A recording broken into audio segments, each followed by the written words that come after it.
안녕하세요. 저는 올해 마흔을 바라보고 있는 여자입니다. 아들 하나를 키우고 있고 남편은 없어요. 아들은 제가 21살 때 전 남편과 조금 빠르게 가졌습니다. 그래서 저희 아들이 벌써 20살이 다 되어 가죠. 오늘은 몇 년 전에 일어난 기막힌 이야기를 한번 풀어볼까 해요.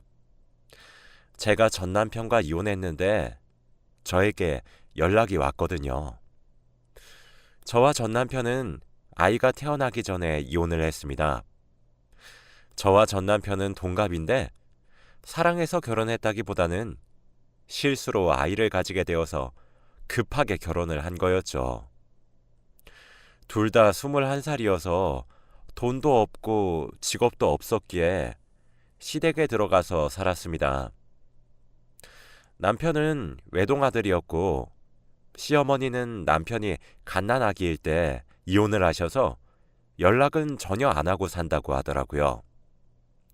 그래서 시댁에는 남편과 시아버지 뿐이었어요. 시아버지는 경상도 사람이라 굉장히 무뚝뚝하였는데 정말 악덕이었습니다. 솔직히 이혼 사유의 70%는 시아버지 때문이라고 해도 과언이 아닐 정도죠.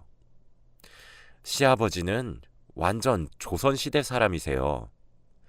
말수도 적으시고 방 안에만 계셔서 몰랐지만 시댁살이를 하다 보니 그곳은 저에게 감옥과 마찬가지였습니다.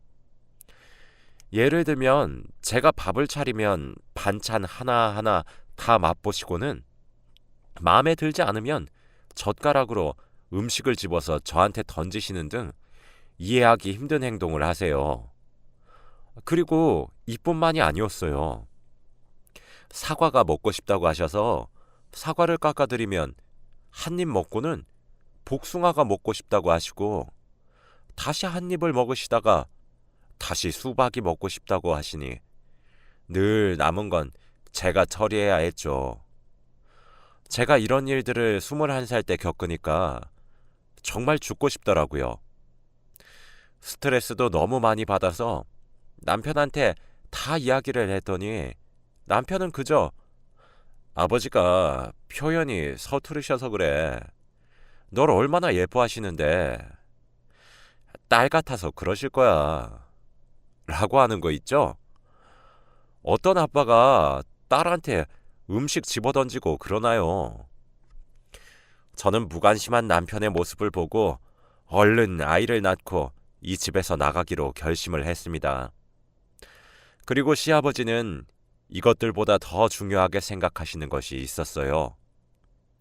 무조건 아들을 낳으라고 하셨습니다.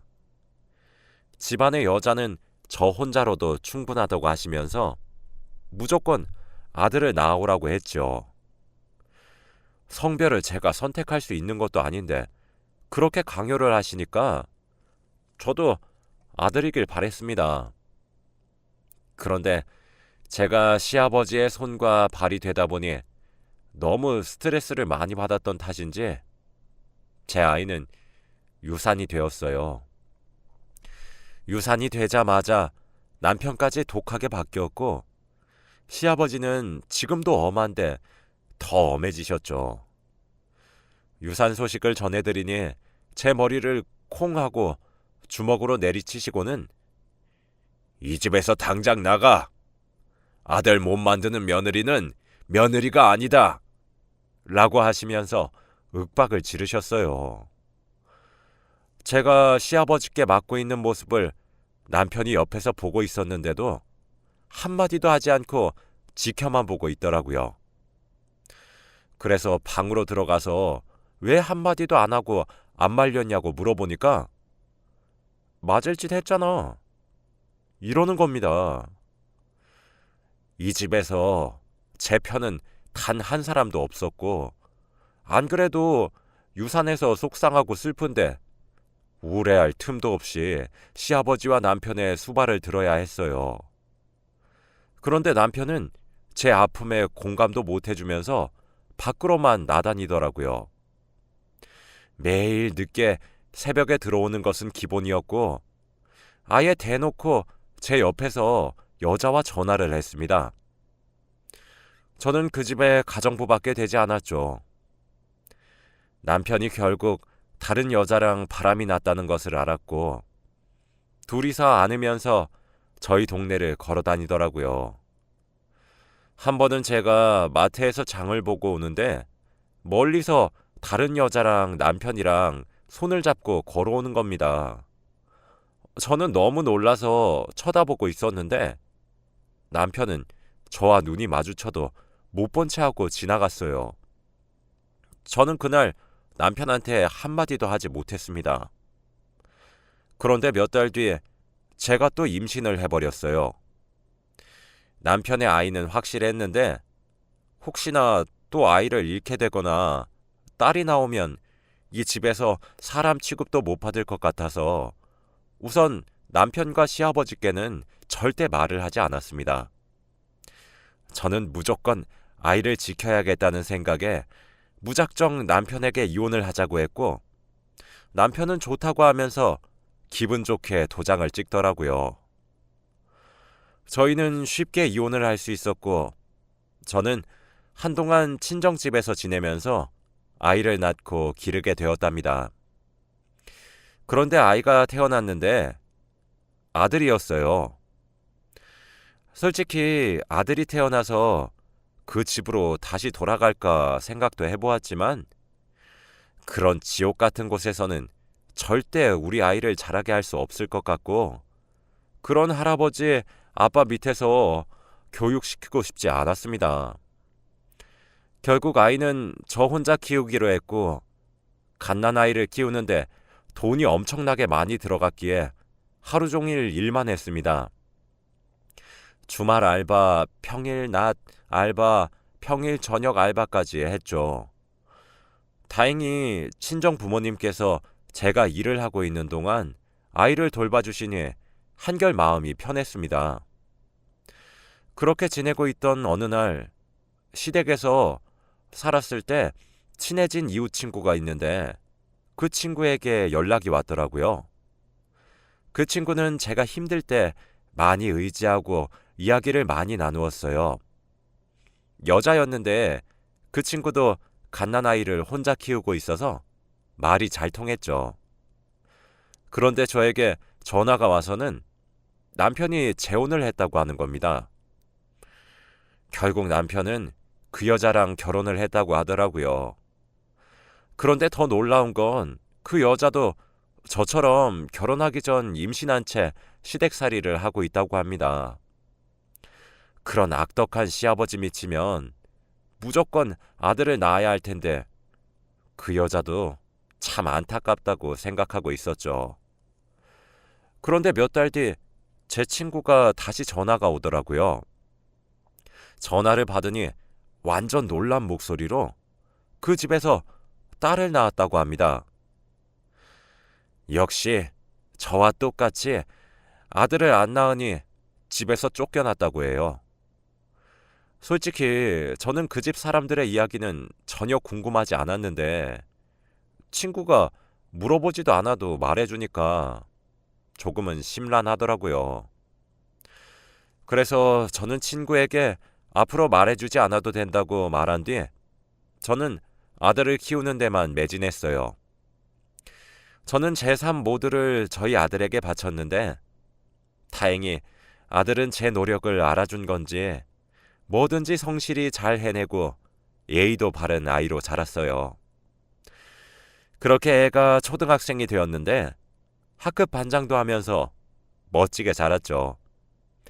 행복한 날들을 지내고 있을 무렵 제 휴대폰에서 모르는 번호로 전화가 오더라고요. 저는 혹시 아이에 관련된 일일까봐 전화를 받으니 익숙한 목소리가 들려왔고 여보세요? 라는 말을 하더군요. 목소리만 들어도 알 수 있었습니다. 바로 전 남편이었어요. 저는 바로 끊는다 하고 끊으려는데 말을 이어가더라고요. 잠시만 통화 가능해? 뭔데? 너 아들 낳았다며? 왜 말 안 했어? 어떻게 알았는데? 네 친구가 말해줬지. 둘이 꽤 친했잖아. 네 아들 아니고 내 아들이야. 이제 와서 아빠 노릇할 생각하지 마. 라고 한 뒤 전화를 딱 끊었습니다. 제 친구는 저를 배신하고 저의 모든 정보를 전 남편에게 전해준 것이었죠. 너무 배신감이 들고 화가 나더라고요. 친구에게 전화를 해봐도 절대 받지 않았습니다. 저는 다음날 아이를 하교시키고 같이 집으로 돌아오는데 저희 집 앞에 익숙한 사람이 서 있더라고요. 바로 전 남편이었습니다. 저는 모른 채 하고 지나가려는데 제 손목을 붙잡고는 잠깐 이 얘기 좀 해. 라고 하는 겁니다. 저희 아들이 엄마 누구야? 라고 물어보는데 아 엄마 친구 라고 이야기했어요. 아들은 급히 집으로 보내고 전 남편과 근처 카페에 가서 이야기를 나누었습니다. 아까 그 아이가 내 아들이야? 네 아들 아니라니까. 내 아들이야, 내 아들. 그래도 내 핏줄이란 거잖아. 그 말하려고 지금 여기 부른 거냐? 아니, 요즘 만나는 사람은 있어? 왜? 나랑 다시 합치면 안 될까? 나 그 여자한테 돈 다 뜯겼어. 꽃뱀이었더라고. 친구가 말해준 바로는 결혼하기 전에 임신해서 딸을 낳아서 집에서 쫓겨났다고 말해줬는데 남편은 눈 하나 깜빡 안 하고 당당하게 거짓말을 하더라고요. 저는 웃음밖에 나오지 않았습니다. 사람 같지도 않은 사람과 더 이야기하고 싶지 않아서 자리를 박차고 나오는데 전 남편은 뒤따라 나와서 제 손목을 붙잡고 길 한복판에서 무릎을 꿇고 사과를 했습니다. 나 정신 차렸어. 정말이야. 미진아, 내가 너무 미안해. 사과할게. 다시 나랑 합쳐주면 안 될까? 부탁이야. 길거리를 지나가고 있던 사람들이 저희 둘을 쳐다보기 시작했고 저는 너무 부끄러워서 도망갔습니다. 집으로 가니 전 남편은 애 학비는 혼자서 벌만해? 내가 미리 우리 아들 대학 등록금 줄까? 아들 이름이 뭐야? 라고 하면서 거의 50개가 넘는 질문을 문자로 보내왔고 저는 전 남편의 연락처를 차단했습니다. 다행히도 집에 찾아오지는 않더라고요. 그렇게 며칠이 지났고 저는 그 사람과의 기억을 잊어가고 있었어요. 그런데 어느 날 또 처음 보는 전화번호로 전화가 왔습니다. 저는 아무 생각 없이 받았는데 전화를 받자마자 욕을 하더라고요. 야, 네가 내 남자친구 뺏어간 불려우냐? 네가 뭔데 내 남자친구한테 꼬리를 쳐? 너 내가 상간녀 소송할 거야. 위자료 왕창 뺏어올 거라고. 너 각오해. 내가 너희 집 찾아가서 다 뭉개버릴 거야. 라고 했습니다. 저는 너무 당황스러워서 전화 잘못 걸었습니다. 하고 끊으려는데 너 김미진 아니야? 라더군요. 알고 보니 그 여자는 전 남편의 여자친구였습니다. 그 사람이 요즘 계속 휴대폰만 보고 밖으로 나가서 잘 안 들어온다면서 저 만나러 오는 것 같다고 하더라고요. 그런데 저는 전 남편과 한 번도 연락을 한 적이 없는데 어떻게 전화번호를 알았냐고 하니까 몰래 전 남편의 휴대폰을 봤는데 연락처에 내 거 미진이라고 저장이 돼 있었다고 합니다. 저는 너무 소름 돋아서 아무 사이 아니라고 했지만 제 말을 믿을 리가 있나요? 그 사람은 저에게 거짓말 치지 말라고 했고 고소를 하겠다는 말만 반복하더군요. 결국 저는 지금까지 전 남편과 있었던 모든 일들을 다 말했더니 그제서야 납득을 하는 것 같았습니다. 저는 전화를 끊고 기분이 좋지 않아서 아들이 집에 돌아오기만을 기다렸지요. 저는 아들을 혼자서 키우고 아직 어리다 보니 휴대폰을 사주었어요. 그런데 전화를 항상 잘 받던 아이가 그날따라 전화를 받지 않더라고요. 저는 왠지 모를 불안감이 엄습해왔고 당장 학교로 달려갔어요. 학교에 가니 선생님은 진작에 하교를 했다고 하면서 걱정하더군요. 저는 경찰서에 가서 실종 신고를 했죠.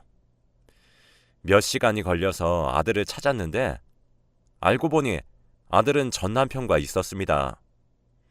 저는 너무 어이가 없었어요. 몇 시간 동안 펑펑 울면서 동네를 헤매고 다니며 아들을 찾아다녔는데 전 남편과 있으니 온몸에 힘이 풀리면서 주저앉았습니다. 그리고 화가 치밀어 오르더라고요. 아들과 전 남편이 손을 잡고 있길래 당장 놓고 전 남편한테 따졌죠. 너 이거 납치야, 알아? 무슨 납치야? 우리 아들이잖아. 우리 아들? 네가 나한테 돈 한 푼이라도 준 적 있어? 양육비 한 번도 준 적 없고 너 그리고 친권도 없어. 가족관계 증명서 떼면 나랑 우리 아들밖에 없다고. 너 아빠 아니야. 정신 차려. 미진아, 너 왜 그래? 너 안 그랬잖아. 야, 너 착한 척 하지 마. 방금 네 여자친구가 나한테 전화 와서 쌍욕하더라. 제발 우리한테 민폐 좀 끼치지 말고 사라져. 경찰분들, 이 사람 제발 감옥에 넣어주세요. 우리 아이 납치하고 스토킹하고 무서워서 저희 아이 함부로 학교 보내겠나요? 저는 지금까지도 한 번도 그 사람한테 큰 소리를 낸 적이 없었는데 그날 저희 아들이 없어지니까 사람이 정말 미치는 기분이었습니다. 그런데 하필 또 전 남편이 연락도 없이 데리고 간 거니까 너무 화가 나서 울분을 토해버렸죠. 결국 저와 아들은 집으로 돌아갔고 전 남편은 경찰서에서 조사를 더 받다가 갔습니다. 그 뒤로 더 이상 찾아오지 않더라고요. 아들도 전화를 착실하게 잘 받았고 정말 거의 1년 정도는 전 남편의 얼굴을 전혀 볼 수 없었습니다. 드디어 해방되었다는 생각과 함께 다시 지옥이 시작되었어요. 저희 아들은 어느덧 초등학교 고학년이 되었고 어느 정도 사리 분별을 하면서 지낼 수 있어요. 그런데 초등학교 5학년이 되니까 착했던 아들이 반항을 하면서 저한테 덤벼드는 거 있죠? 저는 이런 아들을 키우는 게 엄마 혼자로서는 너무 벅찼고 이래서 다들 아빠가 필요하다고 하는 건가 보구나 싶었습니다. 아들도 계속 아빠를 달라고 하면서 월요일 날 학교를 가면 친구들이 주말에 아빠랑 축구했던 이야기를 한다고 해요. 아들은 아빠가 없으니까 그런 이야기도 못하니 무리에 끼지도 못해서 속상하다고 합니다. 아들이 그런 말을 할 때마다 너무 힘들고 마음이 아프긴 했지만 저도 이 상황을 예상하지 않았던 것이 아니라서 잘 이겨내리라고 생각하고 있었죠. 그런데 우연히 식탁 위에 올려져 있던 아들의 휴대폰을 보았는데 문자가 하나 왔습니다. 그런데 문자가 온 사람의 이름은 아빠라고 저장되어 있더라고요. 저는 너무 놀라서 당장 휴대폰을 열어보니 전화번호는 바로 전 남편의 번호였죠. 대화 내용을 보니 둘은 이미 오래전부터 만나서 같이 밥도 먹으면서 진솔한 대화도 나누었더라고요. 그리고 한 달에 한두 번은 꼭 만났습니다.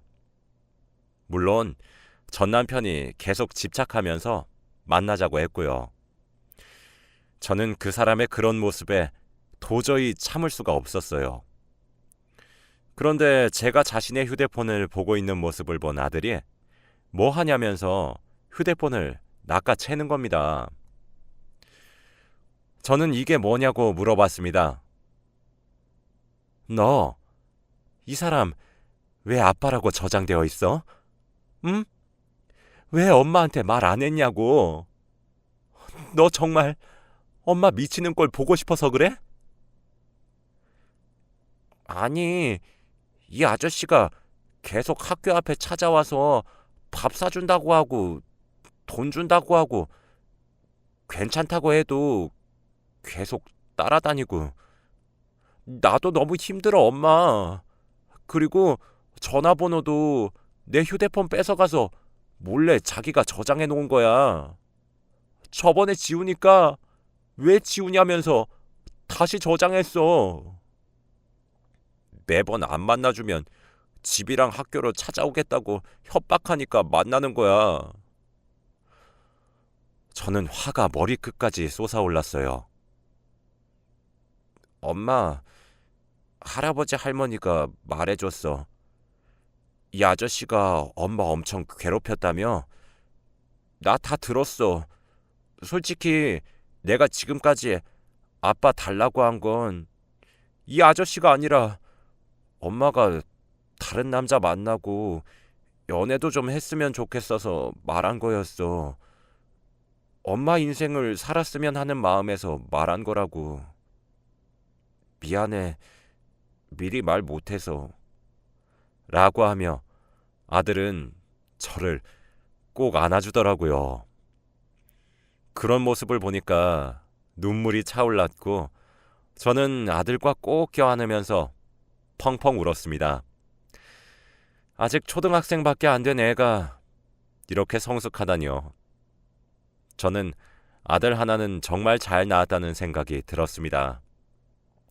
안 그래도 지금 만나러 간다길래 저는 아들 보고 집에 있으라고 하고 제가 그 자리에 나갔어요.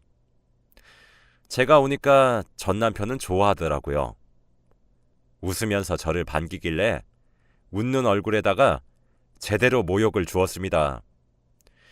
다행히 공원 안쪽에 사람이 다니지 않는 곳이라 보는 사람은 없었죠. 뭐 하는 거야? 미쳤어? 라고 하면서 손을 들고는 저를 때릴 것 같은 자세를 취하더라고요. 그래, 이게 너지. 그동안 가면 쓰느라 힘들었겠다. 왜? 이번에 네 여친은 마음에 안 드냐? 임신이 안 되는 몸이래. 우리 아버지 지금 손자 보고 싶다고 난리란 말이야. 네가 우리 집에 아들 데리고 와서 같이 살아주면 딱 좋은데. 너 우리 아들한테 연락해서 안 만나주면 찾아간다고 협박하고 만나서 억지로 밥 먹이고 네가 아빠라고 말했다며? 너 그거 폭력이야. 알아? 우리 아들인데 뭐 어때? 아들한테 아빠가 그런 건 할 수 있는 거 아니야? 저는 말문이 턱 막혔고 말이 통하지 않는다는 것을 알았죠. 저는 더 이상 할 말이 없을 것 같아서 포기한 척 돌아갔습니다. 저는 그 상황을 모두 녹음하고 있었어요. 그래서 집으로 돌아가지 않고 바로 집 근처 경찰서로 가서 신고했습니다.